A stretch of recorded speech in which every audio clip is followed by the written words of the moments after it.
Time.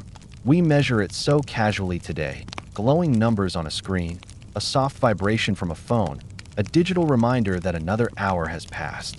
Yet long before clocks ticked on our walls or alarms chirped on our desks, people lived by gentler rhythms. Rhythms shaped not by machines, but by nature, by sound, by light, by work, by one another. And the most surprising thing? Many of the time-keeping habits we follow today, from how we schedule our mornings to how we organize our weeks, quietly began in medieval Europe. We still carry them, often without realizing that every routine we follow has a story hundreds of years old. Tonight on Boring History for Sleep, you and I will wander slowly through old workshops, quiet monasteries, misty fields, and market squares, exploring how medieval people measured time without clocks, how they structured their days around bells, shadows, candles, meals, and the simple needs of daily life, and how so many of those habits remain alive in our modern world. We won't rush. We won't hurry through centuries. Instead, we'll drift gently through history, letting old traditions unfold at their own peaceful pace, like the turning of a water wheel on a calm river. Before we begin this journey, if you enjoy calming stories that carry you through forgotten corners of the past, don't forget to like, subscribe, and leave a comment about which medieval timekeeping habit you still follow in your own life. Your support keeps these quiet nightly travels alive. Now, settle in, let your breathing slow, and imagine a world where the day begins not with a digital alarm, but with the sweep of sunlight across stone floors, where hours are not numbers, but moments, and where time moves softly, like a quiet companion rather than a strict commander. To understand medieval timekeeping, we must first remove ourselves from the world of digits and alarms, from flashing screens, vibrating notifications, and the constant awareness of minutes slipping past. Medieval mornings began in a world without numbers telling people when to rise. Instead of clocks, people woke to a softer rhythm, one shaped by sound, light, routine, and the steady patterns of nature. Imagine yourself in a small village just outside the walls of a stone town, centuries before mechanical clocks became common. The houses are quiet, roofs lined with frost, and a pale blue light rests gently on the horizon. There is no ringing alarm, no buzzing phone, no artificial glow cutting through the darkness. The morning begins in silence, or almost silence, because even here, in this gentle beginning of the day, medieval time already has its signals. The first signal is light, not a sudden flash, but a gradual softening of shadows inside the home. Pale strands of dawn enter through the cracks in wooden shutters. Straw on the floor becomes faintly visible. The air changes subtly. Even with eyes closed, people sense this light shift because it changed the temperature, the color, the feeling of the room. Those who worked outdoors, farmers, shepherds, millers, rose with this light almost instinctively. Their bodies followed the rhythm of the sun long before their minds recognized it. Another quiet signal is sound. In many parts of medieval Europe, bells rang in the morning, not always from grand towers, but sometimes from small village churches or simple iron bells hung near workplaces and town squares. These bells did not mark exact hours. They marked moments. They told people, "It is morning now. The day is beginning." The bell was not a number. It was a feeling. A reminder that the light had returned, the fields awaited, the workshops needed tending, and life had resumed its gentle pace. But even in places without bells, morning had unmistakable sounds. Footsteps of animals in barns, low voices of early risers preparing tools, the soft thump of someone chopping kindling, the quiet scratch of flint against steel as the day's first fire was sparked. Medieval mornings were full of subtle cues that told people time was moving. These cues formed part of an internal clock, one that needed no gears or digits. Inside the home, people rose based on routine. A household might wake before dawn in winter to warm the hearth, or slightly after dawn in summer when sunlight was abundant. They did not check a number to decide if they were late. Instead, they checked the needs of the day. If the bread dough needed kneading, someone rose early. If animals waited for feeding, another rose even earlier. If nothing urgent required attention, rising might be slower, guided more by light than necessity. This form of timekeeping, guided by tasks rather than hours, shaped much of medieval life. The morning was not a number like 6 a.m. It was the moment when one could see the path outside, when the cold softened, when the fire rekindled, when it was natural to begin. A medieval person might describe morning not by an hour, but by saying, when the light reached the threshold, or when the rooster called, or when the mist began to lift. Roosters, often remembered in stories, were indeed part of morning routine, but their calls were not reliable clocks. They crowed at different times depending on weather, moonlight, and disturbance. Their main purpose was not punctuality, but familiarity. Their crow was part of the morning's soundscape, something people associated with the rising day. As the day began, the sky itself became a clock. The angle of sunlight, the length of shadows, the color of the horizon, these served as indicators of time. Medieval people developed an intuitive understanding of light. They could tell, with remarkable accuracy, how long they had until midday simply by observing the movement of shadows across walls, floors, and fields. This wasn't calculation, it was recognition, built through years of watching the world carefully. Inside buildings, especially larger structures like castles or manors, sunlight acted as a guide. A certain beam of light appearing on a wall might signal that it was time to begin baking bread. Another point in the room might mark when workers usually arrived. People grew up with these signals and trusted them more than any mechanical device. Tasks created their own rhythms. For example, a household might begin the morning by stirring embers into a fire, warming water, and preparing breakfast. These tasks took a predictable amount of time. Over months and years, they formed a lived routine, shaping an internal sense of early morning. People did not need a number to tell them how long a task took. Their bodies and memories kept the rhythm. In fields, morning routines were even more closely tied to light.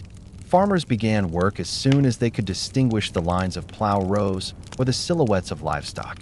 Shepherds led animals to pasture once the horizon brightened enough to reveal safe paths. Millers listened for the sound of flowing water at dawn, timing their work by how early they could see the mill stones clearly. These quiet cues shaped the beginning of each day. Winter mornings offered a different kind of timekeeping. Light arrived later, so tasks shifted. People rose earlier than sunrise in order to build fires and prepare for shorter daylight hours. Instead of relying on sunlight, they listened for signs of movement in neighboring homes or in the courtyard. They recognized the deep stillness just before dawn, a stillness that signaled the moment before the world awoke. They felt the slight warming of the room when someone stoked the fire. Winter mornings were measured by preparation, not by brightness. One of the most interesting aspects of medieval morning timekeeping is how communal it was. People did not rely solely on their own senses. They listened for signs of life around them. If a neighbor began work early, others followed. If animals stirred before expected, households adjusted. If the marketplace began setting up earlier than usual, villagers sensed that something important was happening that day. Time was a shared experience, shaped by the movements of an entire community. Markets, in particular, played a major role. In towns, the morning began when merchants arrived, when traders opened stalls, when wagons rolled through streets, and when early customers gathered. The bustle of morning commerce became a time signal more powerful than any clock tower in that era. Even before formal bell schedules existed, the marketplace created its own rhythm of time. Another subtle but powerful form of morning timekeeping was food preparation. Bread baking, for example, required precise timing, not measured in minutes, but measured in stages. When the dough doubled, when the oven reached the right temperature, when the crust turned golden. These stages taught bakers an intuitive sense of passing time, one that translated naturally into daily routines. A baker did not need a clock to say, "It is morning." They could tell by the readiness of the dough itself. In wealthier households, the morning might be marked by servants beginning their rounds, lighting candles, opening shutters, bringing warm water, and preparing meals. The sound of footsteps in the hallway or the creak of wooden doors signaled the day's beginning. Servants, in turn, followed rhythms shaped by responsibility rather than by numerical hours. Even animals contributed to morning timekeeping. Horses nickered when they sensed people approaching. Dogs stirred when the room brightened. Livestock waited near gates or barn doors when they felt the day had begun. Humans and animals alike lived by instinctive rhythms, reinforcing each other's sense of time. All of this reveals something important. Medieval morning timekeeping was not a system of rigid precision. It was a system of pattern, rhythm, and observation. It was gentle, flexible, and rooted in the natural world. And surprisingly, we still follow many of these habits today. We still wake based on light, even with curtains drawn. We still sense morning through sound, the hum of traffic, birds outside, someone moving in the kitchen. We still structure our mornings by routine, coffee brewing, showers running, preparing breakfast. We still judge how early it is by how it feels, not by numbers alone. The medieval world taught people to treat time as a companion, not a commander. Morning arrived not because someone declared it is 6 a.m., but because the world itself changed. Light shifted, sound deepened, and activity began. To understand midday in the medieval world, we have to step into a kind of time that moved not by minutes, but by sensation. Noon, or what we now call noon, was not a number, nor a rigid moment.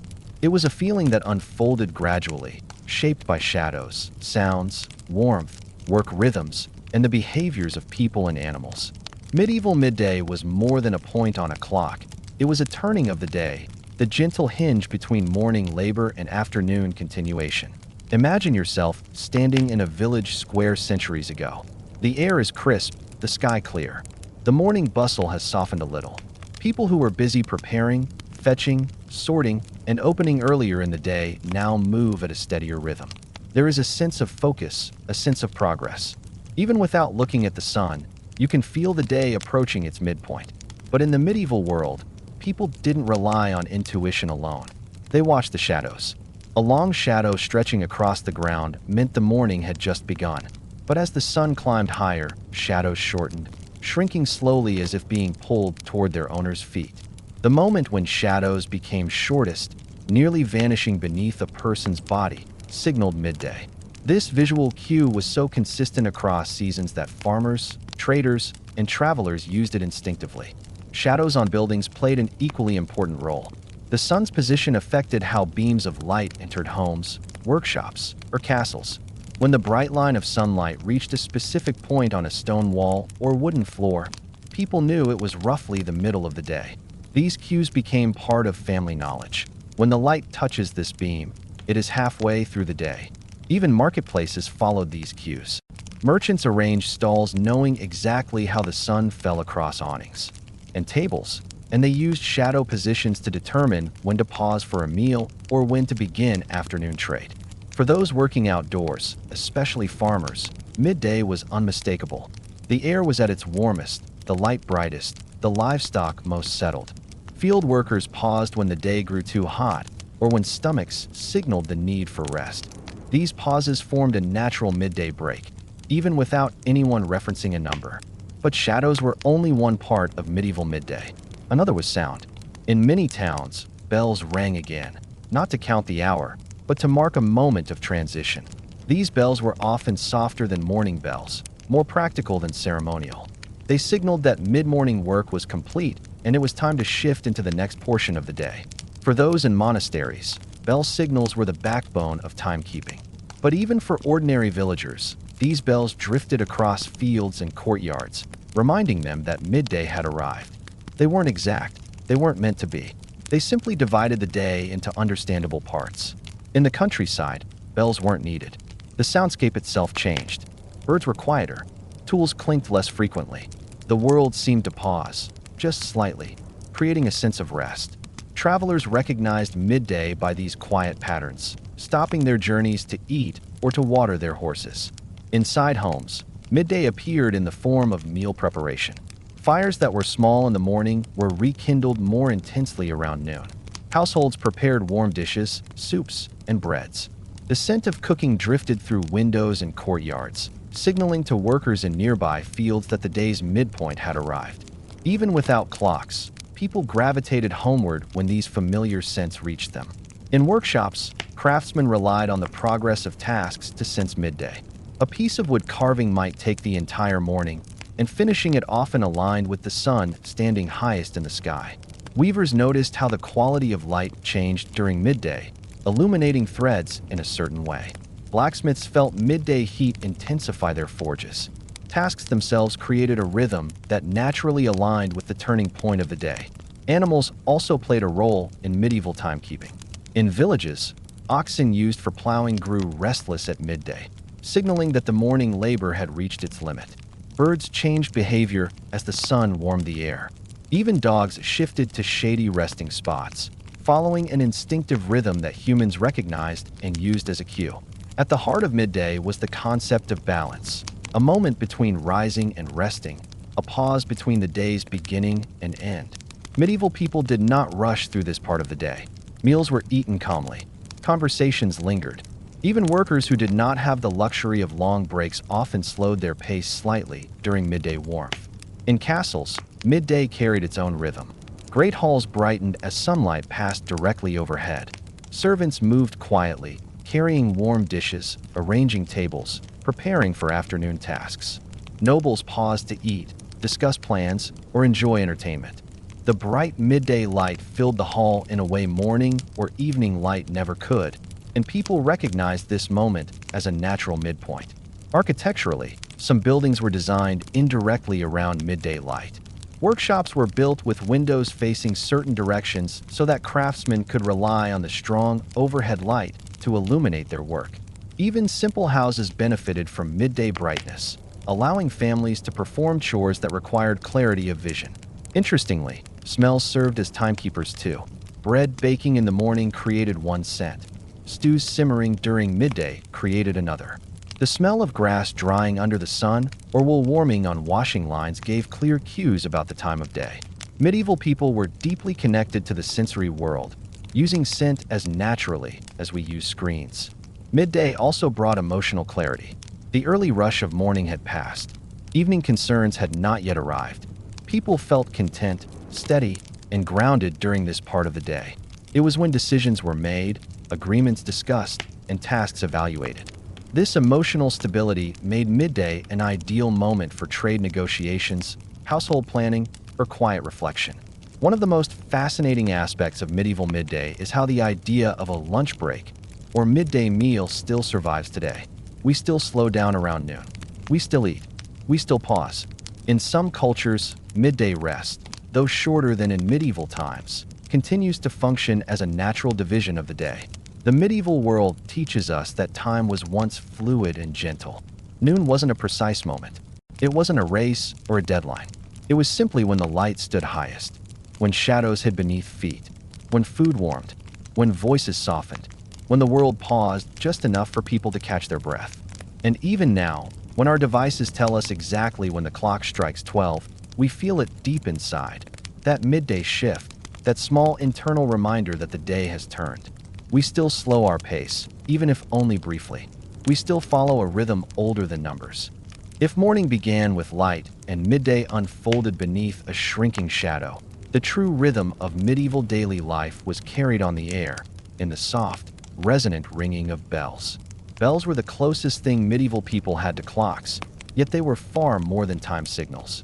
They were community guides, emotional markers, and the soundscape that ordered every village, town, and castle.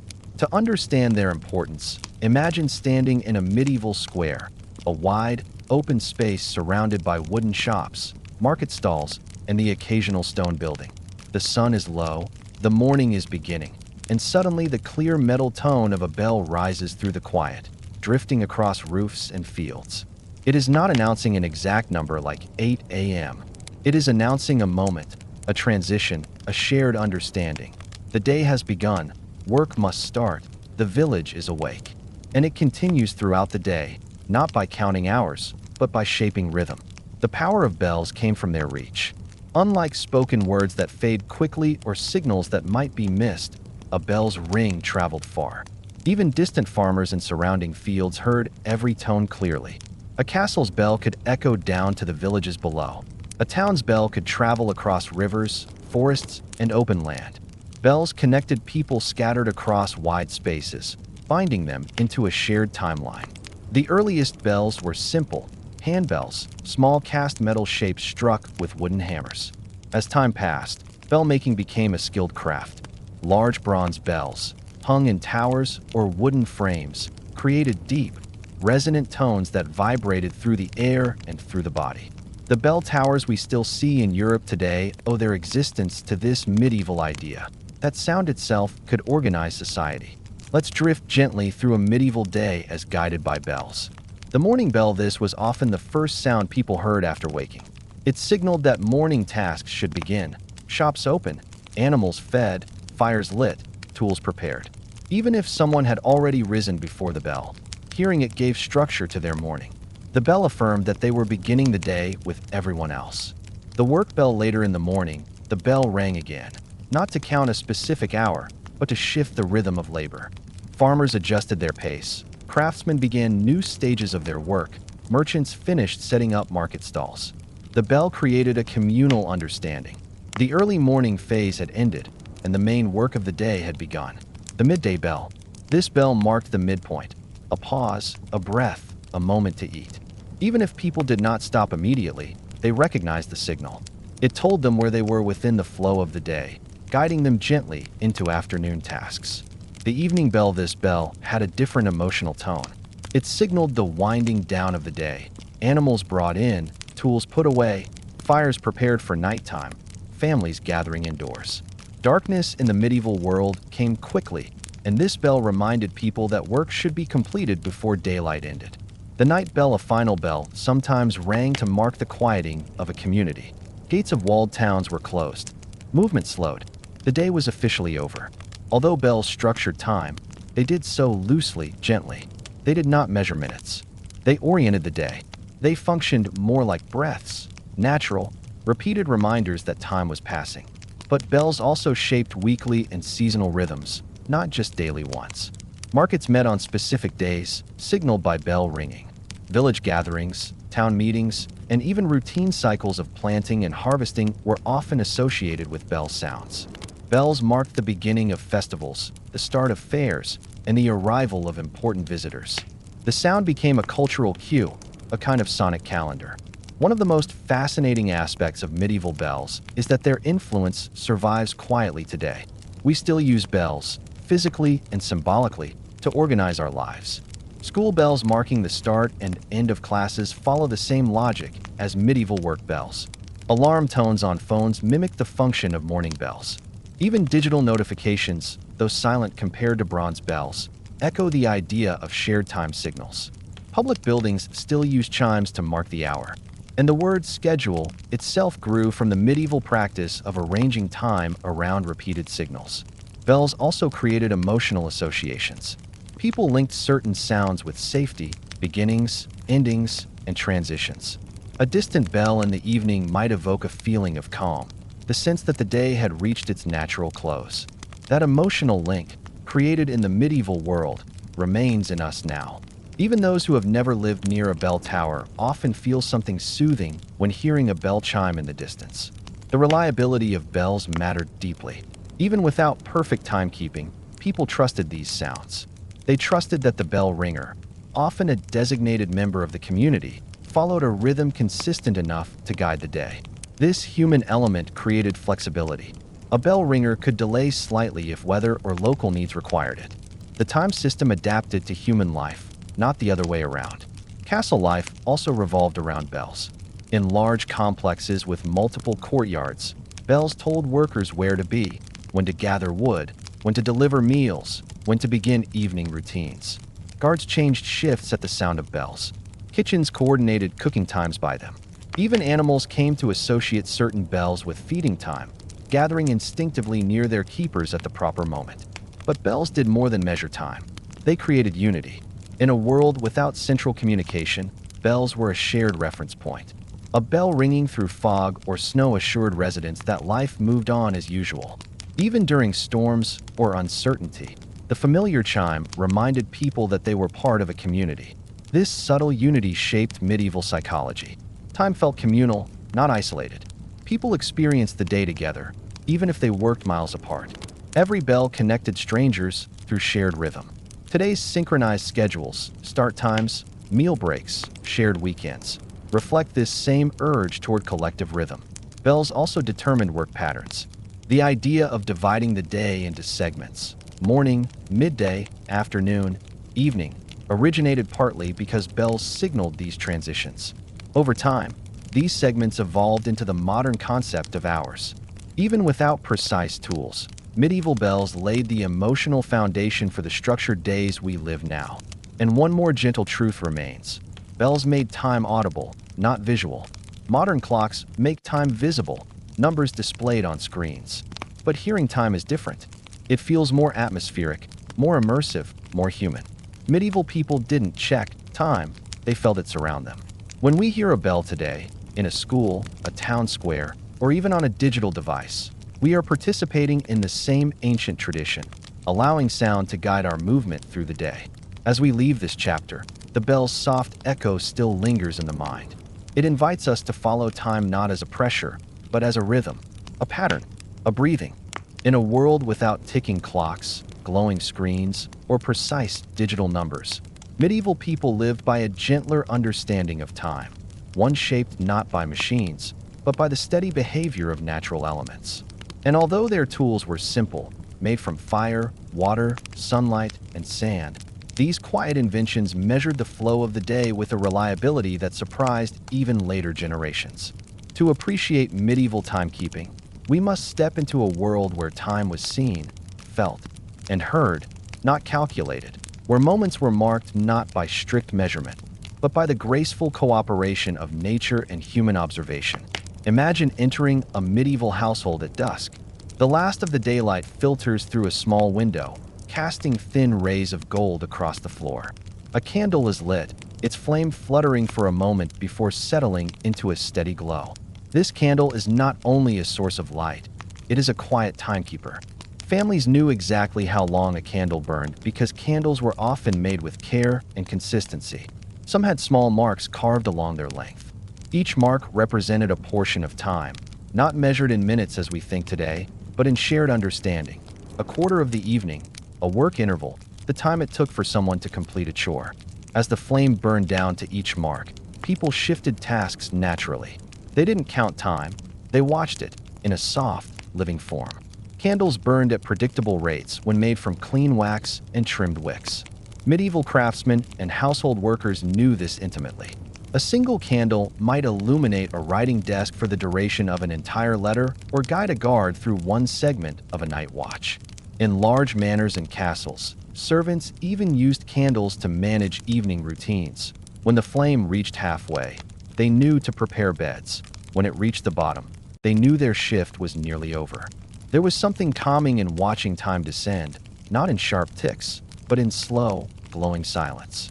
Even today, when people light candles to relax, unwind, or mark quiet moments, they are echoing a medieval relationship to time, letting it pass gently, visibly, without pressure. But candles were only one of the simple tools medieval households relied upon. If you walk into a workshop, a weaver's room, a carpenter's bench, a scholar's quiet corner, you might find a different object measuring time with equal subtlety: a water clock. A water clock was graceful in its simplicity. It was only a container with a tiny hole near the bottom. Water dripped steadily, drop by drop, into another vessel, and the falling water created a rhythm almost as steady as a heartbeat. The upper container held markings that showed how much water had drained. With practice, people learned to interpret these markings as segments of time. A craftsman knew that a certain amount of carving could be done before the water line reached the next mark. A cook knew that certain dishes should simmer until the water had fallen to the halfway point. Town officials even used water clocks to time speeches, marketplace disputes, or rotating public duties. The charm of a water clock was not in precision, but in consistency. The drip of water created a sound that blended seamlessly into the atmosphere of medieval workspaces. It did not interrupt. It did not demand. It simply flowed, always moving forward. The slow descent of water gave people a sense of progress in their labor, reminding them that the day was advancing even when the tasks seemed endless. In winter, when daylight was brief and clouds heavy, water clocks helped people maintain a sense of structure indoors. The method was imperfect, temperature and humidity affected the speed of the drip, but in a world without alternatives, it was gentle and dependable. And even now, in the digital age, we still find comfort in rhythmic sounds: a dripping faucet, the percolation of a coffee machine, or a metronome used in music practice. These sounds remind us unconsciously of the ancient human comfort in slow, steady beats. Step outside into a courtyard or a village square, and you will find another timekeeper that required no craft at all: the sun. The simple movement of light and shadow shaped medieval understanding of time long before mechanical clocks appeared. People read the day by watching where shadows fell. The long shadows of morning told them the day had just begun. The shrinking of shadows signaled that midday was approaching. When the shadow of a tower, tree, or wall reached a specific stone or mark, one that families recognized across generations, they knew it was time for meals, trade, or afternoon chores. Sundials became formal versions of this natural observation. Some were carved into stone courtyards. Others were painted on walls or etched into wooden planks. A slim rod or metal piece cast a shadow that moved predictably across the dial. Medieval people didn't stare at sundials constantly. They passed them while working or walking, glancing at them the way we might glance at a clock on a street building. The reading was fast, simple, and intuitive. It told them roughly where they stood in the day, and that was all they needed. Sundials weren't T-perfect. They didn't T-work on cloudy days or at night, but they didn't T-have to. People did not aim for minute-by-minute accuracy. They aimed for awareness, for orientation. Even indoors, the position of sunlight mattered. A beam entering through a slit window might fall on a certain part of the wall during the late morning. By afternoon, it might touch a wooden beam or a particular tile on the floor. Households learned these patterns, repeating them year after year. They didn't calculate time. They recognized it, like the familiar face of a friend. Then we come to one of the most beloved medieval timekeeping tools, the hourglass. It was small enough to carry, simple enough for anyone to use, and as soothing as watching snowfall or rain. Turning an hourglass created a beginning. Watching the sand fall created a span. Seeing the final grain slip through created an ending. Time became a gentle river, flowing downward instead of forward. The hourglass was used in kitchens, in workshops, in classrooms, and especially on ships, where wind and motion made candles unreliable. Sailors timed navigational intervals with hourglasses. Bakers timed their dough. Children used them in games. Guards used them to break long nights into manageable portions. What made the hourglass special was its quietness. It did not ring or chime. It simply existed, letting time reveal itself through the soft descent of sand.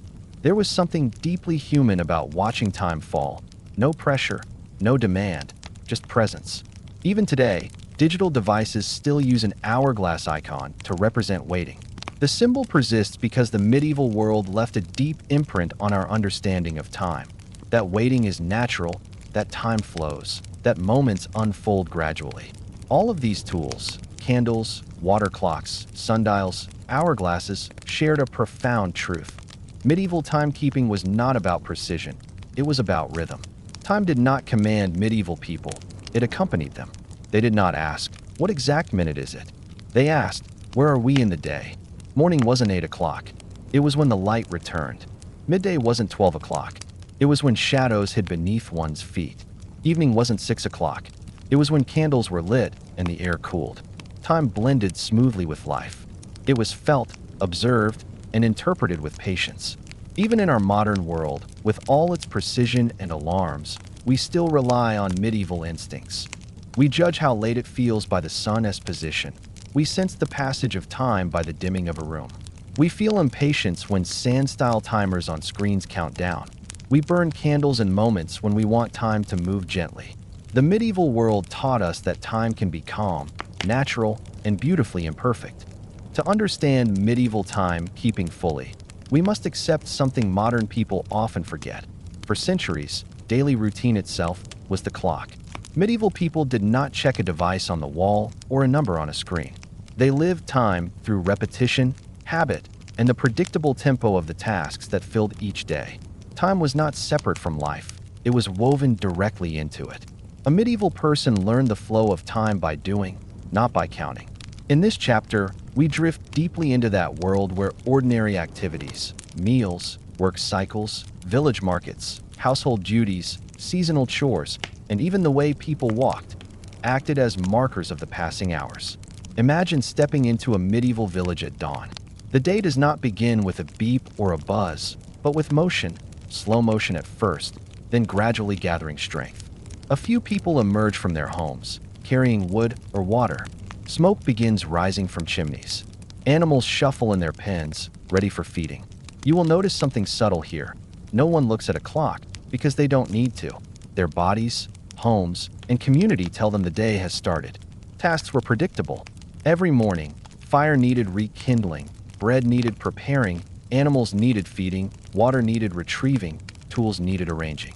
Each of these routines took approximately the same amount of time each day. A medieval person didn't need to know that feeding the livestock took 45 minutes. They simply knew that when it was done, the next part of the morning should begin. The world around them served as a guide. The position of the sun, the warmth of the air, the sound of neighbors working, the readiness of food. Work cycles were central to timekeeping. A blacksmith, for example, understood the day by the rhythm of his forge. Heating iron took a predictable span. Shaping a horseshoe took a predictable span. Cooling the metal took another predictable period. Through countless repetitions, a blacksmith internalized these durations until they functioned like natural time segments. The process measured the day more reliably for him than any clock could. A baker lived by the rhythm of dough, fire, and rising temperatures. Dough needed a certain amount of time to rest and rise, not measured in minutes, but felt through texture, warmth, and appearance. A baker could glance at dough and know the morning was moving. Lighting the oven, heating it to the correct temperature, baking the first batch of bread. These were all time markers so ingrained in daily life that the baker no longer thought about them consciously. For a shepherd, the day unfolded through the care of animals. Driving sheep into the fields, watching their grazing patterns, listening to their movement. All these rhythms reflected not hours, but phases. When the sun reached a certain warmth, it was time to move to another meadow. When the shadows changed direction, it was time to rest. When the wind shifted, it was time to gather the flock closer. Shepherds became timekeepers simply by watching nature unfold around them. Even inside a castle, daily routines marked time with elegant precision. Servants who lit fires in the great hall every morning did so at the same point in the daily cycle. Those who swept rushes from the floor performed that task at another predictable time. And when the noise of preparation grew louder, pots clanging, footsteps gathering, voices rising, that signaled the approach of the main meal of the day. The entire castle responded to routine like a living organism, each part contributing to a sense of time without a single clock. Meals were perhaps the most universally recognized timekeepers in medieval life. Breakfast was simple, often eaten quickly at the start of daily tasks. The midday meal was longer, the moment when work paused and communities came together. It served as an anchor in the middle of the day. People didn't say, "It is 12 o'clock." They said, "It is time to eat," and that meant the day had reached its midpoint. Even now, we still measure the day emotionally by meals, feeling that the day begins with breakfast and slows at lunch, even if we pretend numbers guide us.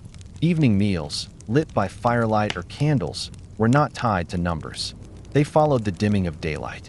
When the world grew cool, when tasks slowed, when conversation softened, people gathered for their final meal. The quiet routine of cleaning afterward marked the winding down of the day. And when the fire was banked, shutters closed, and beds prepared, the medieval household entered the final phase of its daily clock. Market days were among the strongest weekly markers of time. Every town or village held markets on specific days, and people built their sense of weekly rhythm around these events. The approach of market day influenced when goods were harvested, when bread was baked, when crafts were completed, and when livestock was prepared for sale. Everyone, from farmers to butchers to cloth merchants, worked backward from the market, timing their production so that goods were ready at the appropriate moment. This meant that medieval people always knew how far they were from the next market day, not by counting exact days, but by observing the state of their goods, the progress of their tasks, and the preparations visible in their neighbors' homes.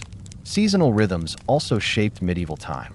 Planting, growing, harvesting, and storing each had their own cycles, each acting as a layer of the natural calendar. Farmers did not need numbers to tell them when to sow seeds. They looked at the soil, the weather, the length of daylight, the behavior of animals. The body itself remembered these cycles. After years of repetition, farmers could feel when the land was ready for planting and when fields needed to be cleared. The movement of animals also guided time. Birds migrating overhead signaled the passing of seasons. The thickness of animal coats indicated the approach of winter. The appearance of certain insects informed farmers when particular crops were ready. People did not see time as an abstract sequence of months.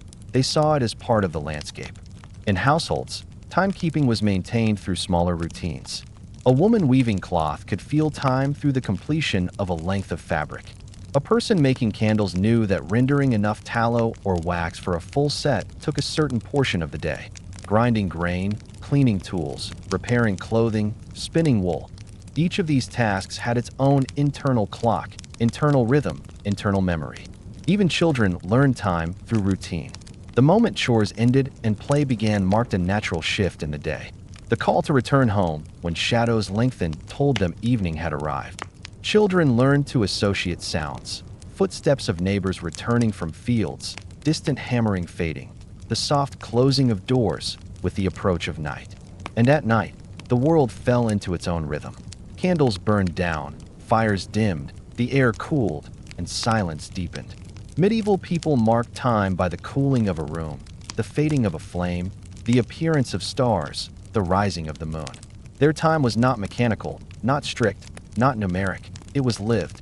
What is remarkable is how much of this remains with us today, even if we do not realize it.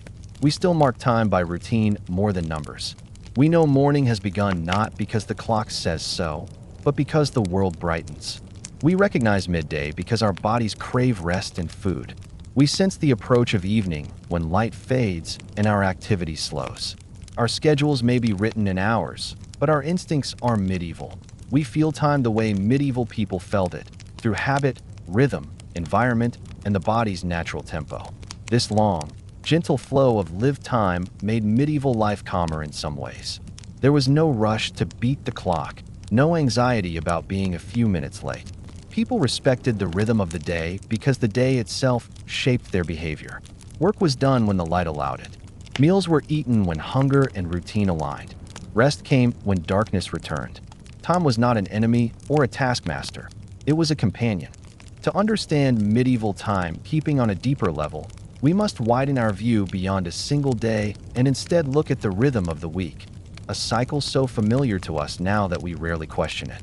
The idea of dividing life into 7 repeating segments has survived unchanged for centuries. Yet the ways medieval people felt and used their week were very different from our modern understanding. If daily tasks shaped the hours and natural light marked the phases of the day, then the medieval week shaped the flow of work. Patterns of rest, the timing of trade, the movement of travelers, and the expectations of entire communities. Imagine yourself waking in a medieval village not on a particular Monday or Tuesday, but simply at the beginning of a new working cycle. A sense of freshness lingers in the air. People prepare tools, tighten harnesses, open shutters, and step into the fields or workshops. They do not ask what date it is. They ask what part of the week they are in. And they know this instantly from the world around them. The week had a personality, its own tempo, flavor, energy, and medieval people recognized it without needing calendars. The beginning of the week was dominated by rekindled energy. Fields that had rested during the previous day were now active again. Travelers set out early, aware that roads were safer and more populated at the start of the week. Markets prepared for their upcoming days. Workshops filled with sound as craftsmen resumed half-finished projects. This beginning phase was marked not by the number on a calendar, but by the collective noise and activity that returned to the village or town after a brief pause. Throughout the medieval world, market days were the strongest anchors of the week. Every village, no matter how small, had designated days for trading, and these days shaped the rhythm of life more than anything else. People counted the week not by numbers, but by proximity to market day. You might hear villagers say, 2 days before market, or the day after market, or when the next market smoke rises, we'll be ready. The approach of market day guided farmers as they harvested produce, bakers as they prepared extra loaves, cloth makers as they finished weaving, and livestock owners as they readied animals for sale. Even children sensed its approach. The village grew livelier. Travelers arrived early to secure lodging, and the air filled with anticipation. On market morning, people rose long before dawn. Roads leading into town filled with carts, baskets, animals, and goods. There was no need for clocks. The sounds of early footsteps, the creak of wagon wheels, and the growing hum of voices told everyone that the day had begun. Markets were more than commerce. They were gatherings. News spread, crafts were displayed, music accompanied stalls, and meals were shared. For many, market day was the highlight of the week, the moment when time felt full, social, and bright. After market day passed, the week shifted into a quieter mode. Households settled back into routine. Tools from the market were tried and tested. Cloth purchased at stalls was measured for new clothing. Farmers stored their earnings or supplies. Restocking began for the next cycle. The rhythm softened. Work continued, of course, but the energy was different, less hurried, more self-contained. Now imagine the middle of this medieval week. The light outside has reached its seasonal balance. Neither the sharp brightness of early week mornings nor the deepening shadows of upcoming rest. People work with steady focus. Farmers repair fences or irrigate fields. Carpenters carve beams. Millers grind grain in steady, rhythmic motion. The week's middle was a time for productivity, a calm flow of energy, uninterrupted by the social demands of market day or the slow rituals of rest days. Another important part of the medieval week was travel. Roads were busiest after market day, when merchants and visitors returned home or headed onward. Inns filled quickly during these midweek days, their common rooms buzzing with conversation, news, songs, and stories. Travelers relied on the week's rhythm as a natural guide. One day to arrive, another to trade, another to depart. You could feel the pulse of this cycle simply by standing near a road. Some days were nearly silent, with only a few figures walking by. Other days were filled with people, their footsteps blending into a tapestry of sound marking the middle of the week. And then, gradually, the week turned again. The approach of rest day, whatever that meant in a given region, became felt long before it arrived. Work tasks changed subtly. People tidied their homes. Tools were put in order, fields inspected, wells checked. Fewer travelers remained on the road. Workshops grew quieter as craftsmen prepared to pause production. The soundscape softened. Even animals seemed to sense the shift. Dogs were calmer. Livestock gathered near barns. Horses rested after long days of pulling carts or carrying travelers. Rest day in the medieval week was not a strict or universal concept, but it existed everywhere in one form or another. It served as a breathing space, a reset. On this day, work slowed or halted. Markets did not operate. People stayed near home, doing light tasks that they enjoyed or that brought comfort. Repairing clothing, baking special foods, organizing stores for the next week, visiting neighbors, or simply tending the fire. This was not rest defined by complete stillness. It was rest defined by peace, familiarity, and gentle activity. What is fascinating is how deeply this medieval weekly rhythm influenced the structure of modern life. We still treat the start of the week as a time of restart, renewed effort, fresh momentum. The middle of the week still feels like a balancing point, a moment of steady work, neither rushed nor relaxed. Market days still exist in many places around the world, though now we call them by different names: shopping days, fresh market days, grocery days. The approach of our rest day still brings a shift in mood, and the end of the week carries a sense of closure, tidying, finishing, preparing to begin again. In medieval towns, the collective nature of the weekly cycle created a shared sense of time. Everyone knew where they stood in the week because everyone participated in the same rhythm. The sound of the blacksmith's hammer, the crowd of traders arriving, the emptiness of the marketplace the day before rest, the smell of bread baked for special plans, all served as unmistakable markers. You didn't need to ask what day it was. You could feel it. Households reinforced the weekly rhythm through tasks that repeated in predictable cycles. Laundry was often done on one day because it required large amounts of water and firewood. Cleaning was done on another. Farmers organized planting and harvesting work so that heavier labor aligned with certain weekly points. Even personal grooming followed a rhythm: hair trimming, clothing repair, bathing in hot water prepared after large fires burned for baking or cooking. These cycles were rarely written down. They lived in memory, passed down through generations, forming patterns so regular they became part of identity. The medieval week also shaped people's emotional relationship with time. The beginning of the week carried optimism. The middle brought focus. Market day added excitement. Rest day added calm. and the cycle repeated, giving life a feeling of steady continuation. With no clocks to fragment the day into minutes, and no digital devices to interrupt thoughts, medieval people experienced time in broad, peaceful strokes. One of the most important aspects of the medieval week was its structure of anticipation. People always looked forward to something. The next market, the next gathering, the next pause, the next opportunity to sell goods or buy what they needed. Anticipation itself measured time. Even we today feel time the same way, looking forward to weekends, events, or gatherings. Medieval people did not need calendars to mark these cycles. Their communities, tasks, and trades created the structure automatically. As the week reached its end, something gentle happened. Families sat together to share stories of the past days. People evaluated what work had been accomplished and what needed to be done next cycle. Tools were cleaned, clothes were brushed, food was stored or prepared. The tone of the household softened. Even villages sounded different. Less noise from workshops, fewer travelers, the smell of fresh bread drifting from homes as people prepared for a quieter day. This pattern, work, market, work, rest, created a heartbeat that synchronized entire communities. It shaped habits, relationships, business, travel, food culture, and even the emotional atmosphere of medieval life. And remarkably, this heartbeat survives. Even with our digital calendars and electronic alerts, our inner sense of the week follows medieval instincts. We still feel that early week surge of motivation. We still experience midweek steadiness. We still busy ourselves at the week's end so that our rest days feel cleaner and calmer. And we still treat rest day as sacred, not because a number tells us to, but because we feel the cycle inside us. In the medieval world, where clocks were rare and time was measured more by experience than by instruments, the greatest and most trusted timekeeper was the cycle of the seasons.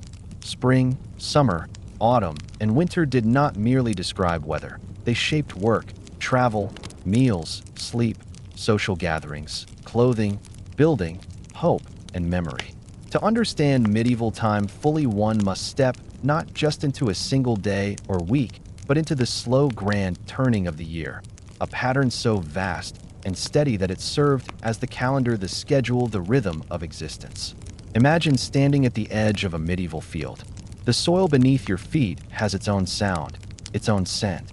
The air carries a softness or sharpness depending on the season. And the people around you, farmers, shepherds, travelers, craftsmen, move not according to numbers on a device, but according to the shape of the year itself. Each season is a signal, a message from nature. And medieval people understood these messages intimately. When spring arrived, it did not arrive suddenly.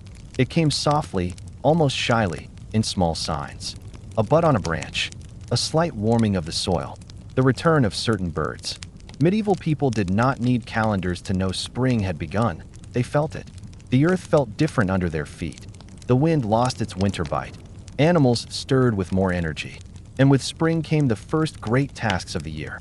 Fields needed to be plowed after months of rest. Seeds for barley, oats, beans, and herbs were prepared. Tools were repaired or replaced. Travelers began to move more freely, knowing roads were safer and less muddy. Children sensed the shift too. They spent more time outdoors, helping with small tasks or simply absorbing the change in the world around them. Spring had its own internal divisions, marked not by dates, but by the order of tasks. First plowing, then planting, then tending seedlings. A medieval farmer could tell exactly where they stood in spring by the state of the plants in the field. If seedlings had only just broken the soil, it was early spring. If fields were full but not yet tall, it was mid-spring. If grain began to sway in soft breezes, spring was nearly over. This was timekeeping at its most natural, slow, visual, sensory. As spring matured into summer, the rhythm accelerated. Summer was the season of long days, abundant light, and maximum activity. Medieval people worked according to daylight, and summer gave them the most generous hours to complete tasks. Farmers trimmed hedges, repaired fences, tended animals, gathered herbs, dried meat, and prepared for the critical harvest season ahead. Shepherds guided sheep to high pastures or shaded meadows. Millers listened to the rush of rivers, knowing that summer flow dictated how much grain could be ground. Craftsmen worked later into the evening, using sunlight to its fullest. The position of the sun mattered profoundly. Medieval people could estimate the time of day simply by observing how long shadows stretched across the fields. In summer, shadows fell differently, shorter, more direct, sharper. And when shadows began to lengthen in the evening, people knew it was time to begin the quieting of the day. Meals followed seasonal rhythms as well. Summer meals were lighter, with fresh vegetables, leafy herbs, soft cheeses, early fruits, and breads baked quickly.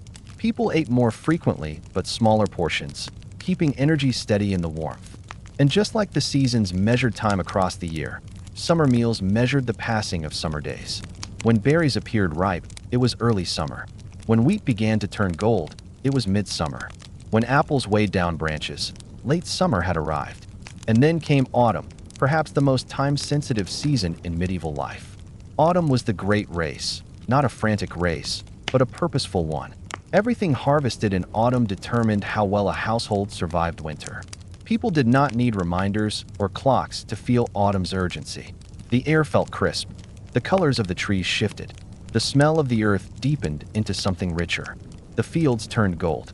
Birds gathered more frequently as they prepared to migrate. Even the wind seemed to carry a sense of transition. Harvest itself served as a natural calendar. When barley was harvested, it marked one phase. When oats were gathered, another. When apples and pears were picked, another still. Each harvest created its own marker of time. Workdays stretched long, with families and neighbors joining forces, moving as a collective unit through the fields. The rhythm of swinging scythes and the sound of grain falling into baskets were as precise as any clock. No one questioned when to begin or stop. The work guided the schedule. After harvesting came storing, salting, drying, smoking, pickling, stacking grain, sealing barrels, preparing root cellars. Each chore took a predictable amount of time, passed down through generations. A medieval household could sense how close winter was not by checking a date, but by looking at the state of their food stores. Full barrels meant early autumn half-filled ones, mid-autumn sealed, and packed storage meant the autumn cycle was nearly complete. When winter finally arrived, people recognized it instantly. The world grew quiet. The air sharpened. The sky darkened earlier. Snow, ice, frost, each formed its own kind of timekeeper. Medieval people did not see winter as a break, but as a shift in tempo. The work changed. Outdoor labor slowed. Indoor tasks rose. Wool spinning, cloth weaving, mending garments, carving tools, repairing furniture. All these became winter activities, each with its own rhythm. Winter evenings were long, and people filled them with quiet, repetitive tasks that lasted hours. These tasks were measured not by minutes, but by completion. You spun wool until the basket was empty. You repaired tools until your hands grew tired. You carved wooden utensils until the candle burned low. Winter nights were measured in progress, not precision. Travel shifted dramatically in winter too. People traveled less often and only out of necessity. The few travelers on the roads served as time markers in their own way. Seeing a trader pass could indicate early winter. Seeing someone with heavy goods might indicate midwinter preparations. Seeing fewer and fewer travelers indicated the heart of the cold season. Other sensory changes marked winter time. The crackle of dry firewood, the slow melting of frost on windows, the way sound traveled farther in cold air, the deeper quiet that fell on villages at night. Medieval people knew winter not by a date, but by the behavior of the world. How the rivers froze, how animals moved, how long firewood lasted, how early darkness arrived. Seasons also shaped medieval emotions, and emotions shaped the perception of time. Spring brought hope, renewal, and a sense of beginning. Summer brought abundance, energy, and activity. Autumn brought duty, preparation, and purpose. Winter brought reflection, quiet, and endurance. Medieval people did not think of the seasons as weather. They felt them as states of being, as moods that influenced the rhythm of their lives. The pacing of stories and conversations followed seasons too. In summer, stories were shorter, told in brief moments between tasks. In winter, stories were long, winding, gentle, told beside the fire over hours. The seasonal rhythm shaped not just labor, but imagination. Importantly, medieval houses and castles themselves reflected seasonal timekeeping. In summer, windows were opened for long hours to let in air and sunlight. In winter, Windows remained closed, shutters drawn early to conserve warmth. People adjusted where they slept depending on the season, sleeping closer to the hearth in winter, farther in summer. Clothing layers followed seasonal cues, with woolen garments stored away as spring progressed. Seasonal landmarks also guided long-term planning. Knowing when winter ended told people when to prune trees. Knowing when the first warm rains arrived told them when to plow. Knowing how long a summer lasted determined how well a harvest would grow. The length of seasons could change the course of life for entire villages. A long winter meant careful rationing. A short summer meant smaller harvests. People learned to read the sky, soil, and air to gauge these shifts. Seasonal rhythms created not only practical timekeeping, but also a profound sense of continuity. Medieval people felt connected to generations before and after them because the seasons repeated predictably. A grandfather could teach his grandson exactly when to plant, prune, harvest, or prepare for winter. The child, in turn, learned to read the same signs his ancestors did. This continuity gave medieval time a timeless quality. It felt like stepping into a pattern that long preceded you and would long outlive you. Even today, in a high-tech world, the seasonal rhythm still shapes our emotional time. We feel energized in spring, active in summer, thoughtful in autumn, and slower in winter. Even if we no longer tie these feelings to fields or harvests. We still buy seasonal foods, adjust clothing with weather, change routines with daylight, and feel memory awaken at certain times of the year. We celebrate beginnings when flowers bloom and reflect deeply when leaves fall. These instincts are medieval in origin, ancient rhythms inherited from a world that measured time by nature's great clock. In a world without mechanical clocks, medieval people developed a remarkably sensitive relationship with their surroundings. Time was not an abstract concept printed on pages or displayed on screens. It was a living presence in the world around them. Every change in the sky, every shift in the wind, every pattern in the behavior of animals, and every movement within the household spoke quietly of time passing. Medieval life required attention, not rushed, not forced, but gentle observation. And this observation became one of the most accurate methods of timekeeping long before gears and pendulums existed. Imagine waking in a medieval cottage in the early morning. Before you even open your eyes, you feel the coolness of the room. The air is neither as cold as deep night nor as warm as afternoon. You hear a faint rustling outside, perhaps the movement of livestock stirring for the day. A soft, distant voice travels across the quiet village. Already, without a single glance outside, you know that morning has arrived. Medieval people lived inside a world that constantly whispered these cues to them, subtle, natural, rhythmic. To understand time in their world, you must understand how they watched everything. The sky, for instance, was one of the most reliable timekeepers. Medieval people read the sky the way we read clocks. The color of dawn could tell them how close the sun was to rising. A pale blue meant early dawn. A warm gold meant the sun was moments away. If clouds glowed from below, they knew sunlight was near. When shadows stretched long across the earth, they recognized early morning. When those shadows shortened gradually and moved beneath their feet, they sensed midday approaching. And when shadows lengthened again, thin and soft and drawn across the ground, they knew evening had begun. Cloud patterns mattered too. A sky filled with thin, high clouds often reflected certain light angles, indicating late afternoon. Heavy gray clouds created darker mornings, telling people that tasks requiring good visibility should be delayed. Even the direction of sunlight through a doorway or across a table told medieval households where they stood in the day. Many homes had a subtle, internal sundial, just a familiar wall or floor tile where light fell at a certain time each day. Families learned to recognize these cues unconsciously. Weather carried its own time signals as well.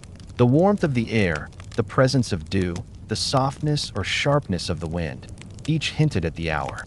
Dew beginning to evaporate from leaves meant the sun was rising higher. A stiff breeze settling into a calmer, steady rhythm suggested mid-afternoon. The sudden drop in temperature at twilight reminded villagers that night approached quickly.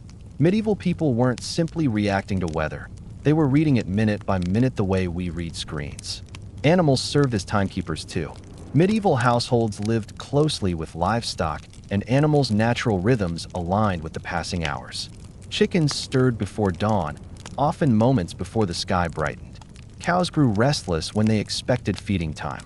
Horses shifted behavior depending on shadows, more energetic in early morning, calmer as the afternoon wore on. Dogs often napped in rhythmic intervals, choosing different spots depending on where sunlight fell.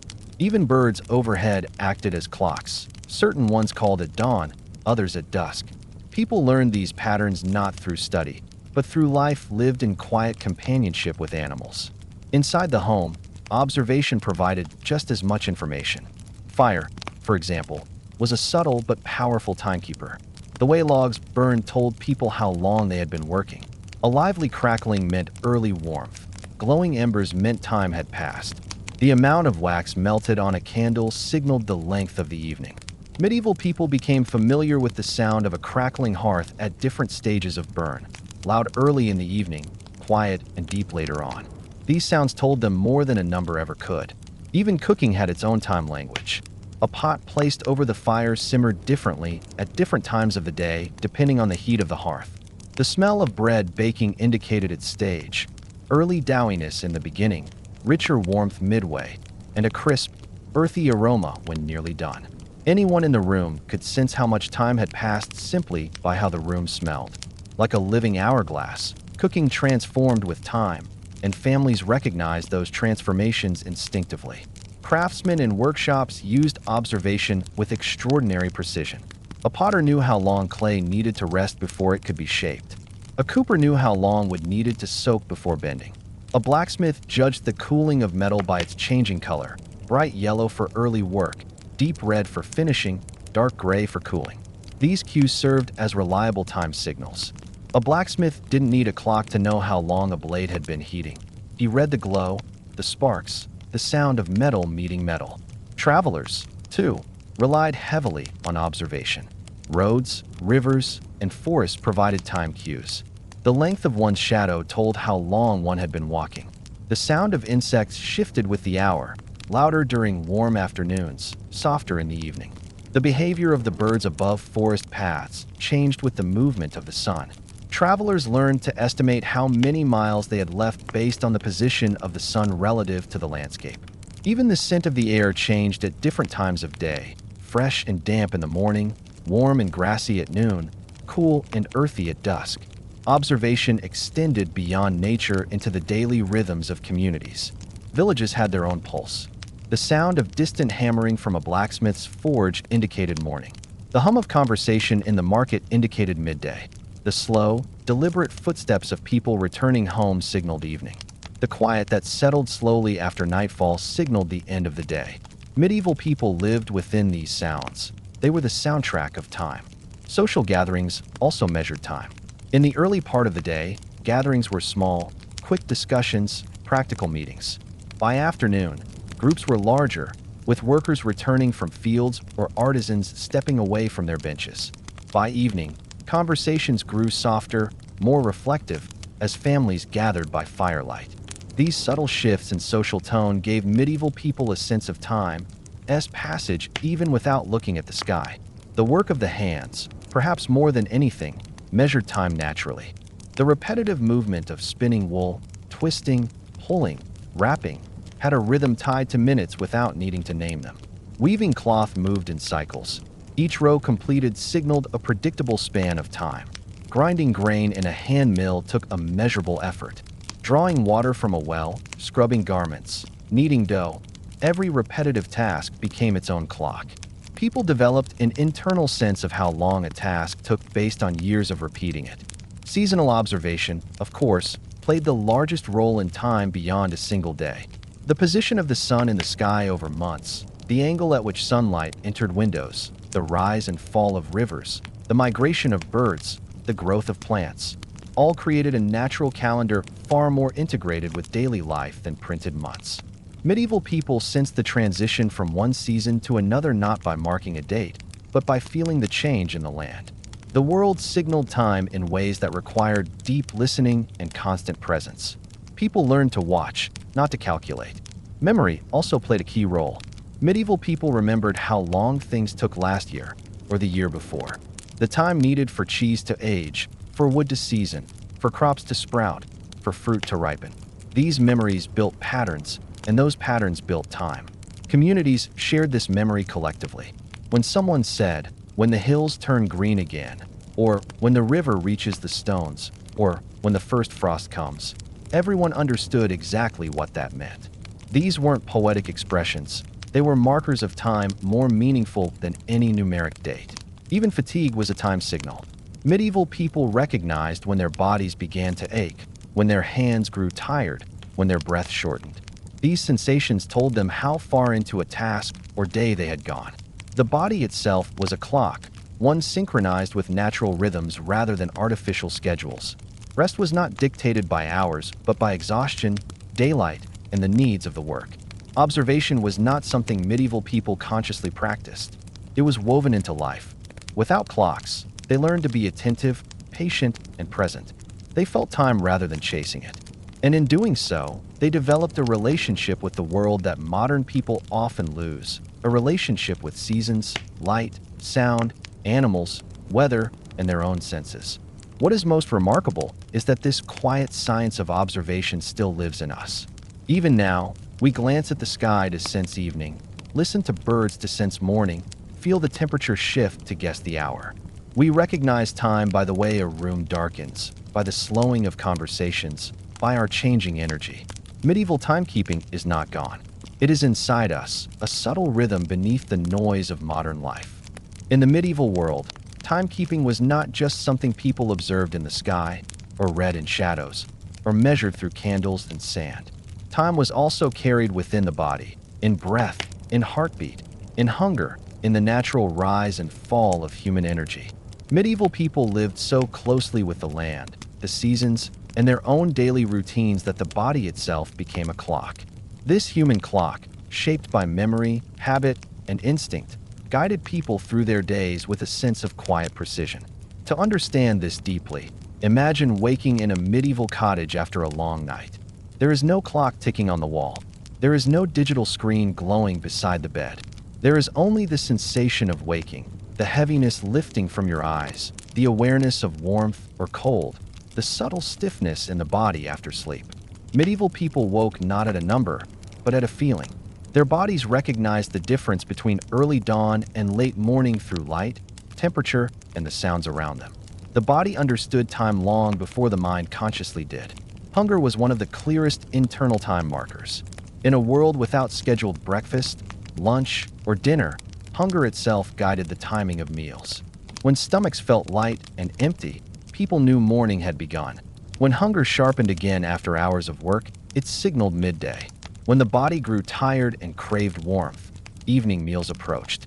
Medieval households didn't plan meals by the clock, they planned them by the rhythm of appetite. Over years of repetition, families developed predictable eating times simply by responding to these natural cues. Fatigue, too, measured time. A farmer's arms would begin to ache at roughly the same point each morning after hours of plowing or reaping. A shepherd would feel the same heaviness in the legs after walking long distances across hills and meadows. Craftsmen, carpenters, weavers, blacksmiths learned exactly how long they could work before their hands grew tired or eyes needed rest. These sensations were not inconveniences, they were signals. The body's limits created natural divisions in the day. Medieval people also relied on the rhythm of breath. In moments of stillness, waiting for dough to rise, watching a pot simmer, tending animals, breathing slowed. During intense work, lifting, cutting, grinding, breathing quickened. These changes were familiar and predictable. A person spinning wool, for example, might breathe in long, steady patterns that mirrored the repetitive motion of spinning. A woodcutter's breath aligned with the swing of the axe. Through these patterns, the body informed the mind how long tasks lasted. Breath was not counted, but lived. The rhythm of sleep governed time as well. Medieval sleep cycles were attuned to natural light. People often slept in two phases, an early, deep sleep shortly after dusk, followed by a period of quiet wakefulness in the night, and then a second lighter sleep until dawn. This wasn't unusual. It was simply how the body responded to long nights without artificial lighting. During the quiet middle of the night, people rested by the fire, thought, talked softly, prayed if they wished, fixed small items, or simply enjoyed the stillness. The body recognized this break. and time flowed according to its needs. When sleep returned, it returned naturally, without alarms. Morning arrived when the body felt ready. Movement also marked time. People walking to fields could sense how long the journey took based on the number of steps, the slope of the path, or the feel of the ground beneath their feet. A shepherd driving sheep from one pasture to another knew exactly how long the walk would take based on the herd's pace. A merchant traveling between towns estimated time by how tired the horse felt or the length of shadows along the road. These internal measurements became second nature. Hands, too, became internal clocks. Tasks like kneading dough, stitching cloth, grinding herbs, carving wood, all required hands to move in repeated patterns. Over time, people learned how long each task should feel. A baker didn't need a timer. They felt when dough was ready. A potter sensed when clay had been shaped enough. A weaver felt the subtle shift in tension that signaled a completed length of fabric. Hands remembered the rhythm even when the mind drifted. Memory played a tremendous role in medieval timekeeping. Life followed routines that repeated day after day, season after season. People knew how long something took not because they measured it, but because they had done it countless times. A farmer who had sown seeds every spring for 20 years knew exactly how long it took to finish a row, how long before the sun reached a certain spot in the sky, how long before shadows shortened. Time became a part of memory, a part of skill, a part of daily expectation. Children learned time not through calendars, but by watching adults. They learned that certain chores belonged to morning, others to afternoon, others to evening. They learned that when the fields grew quiet, it was time to return home. They learned that when shadows reached the well, or when the smell of cooking drifted through the air, night was near. Children learned time through sensation, through patterns felt more than explained. Emotion was another internal timekeeper. Moments of joy or excitement made time feel fast. Moments of sorrow or difficulty made time feel slow. Medieval people, like us, experienced this. A bustling market day flew by in an instant, filled with color, noise, and movement. A long winter evening, quiet and dim, stretched out gently like a slow breath. In this way, time was not only external, it was emotional. It lived inside the heart as much as in the world. Intuition guided time too. Medieval people developed a sense of something is near or something has passed simply through habit. A shepherd might glance at the hills and know instinctively how close dusk was.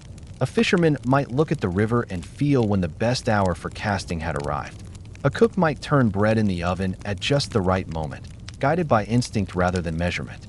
Intuition grew from experience, and experience shaped a powerful internal sense of time. Communal rhythm reinforced this sense. Working side by side with others, harvesting, repairing tools, preparing meals, created shared timing. People moved in groups, and the body synchronized with the movement of others. A field of workers swinging scythes together created a natural, unified rhythm. A kitchen full of servants cooking for a feast moved like a coordinated dance. When one person paused, others knew a certain stage had been reached. When the pace quickened, everyone followed. The group itself became a timekeeper. The soundscape of medieval life further strengthened the human clock. The blacksmith's hammering, the mill wheel turning, the rustle of women spinning wool, the calls from the fields, the lowing of cattle, all these sounds followed daily patterns. People recognized how time passed by how the village sounded. In the early morning, sounds were soft and scattered. By mid-morning, the village hummed with activity. By afternoon, rhythm slowed as workers settled into steady labor.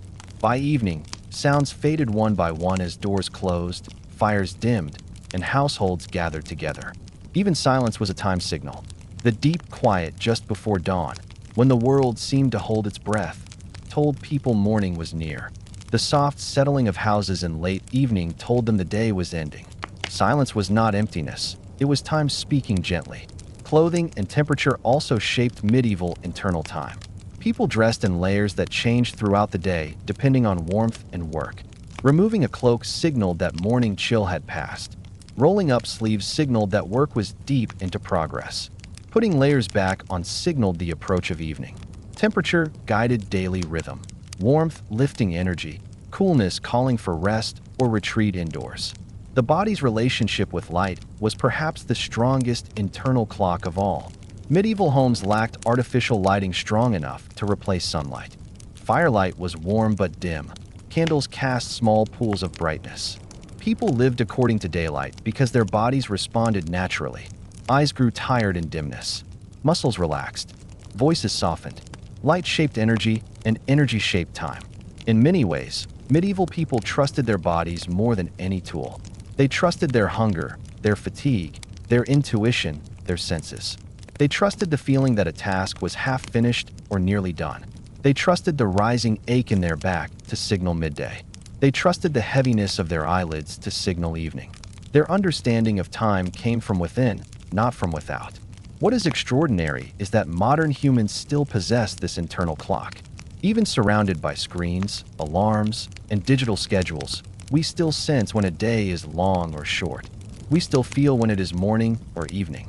We still know when a meal should happen because our bodies tell us. We still feel the weight of mid-afternoon fatigue and the gentle lift of early morning clarity. Our biological rhythms echo medieval rhythms, ancient, instinctive, deeply human. The medieval human clock teaches us something profound. Time is not just something we measure. It is something we feel. No matter how advanced our tools become, the body's internal rhythm remains the most ancient, reliable, and intimate form of timekeeping. It is the quiet guide that has stayed with humanity through every era. It helped medieval people navigate their days with grace, balance, and presence. As we reach the end of this long, quiet journey through medieval timekeeping, a soft realization settles around us. Time was never only measured by clocks, candles, or shadows. It lived in the way medieval people breathed, worked, rested, listened, watched, and felt the world around them.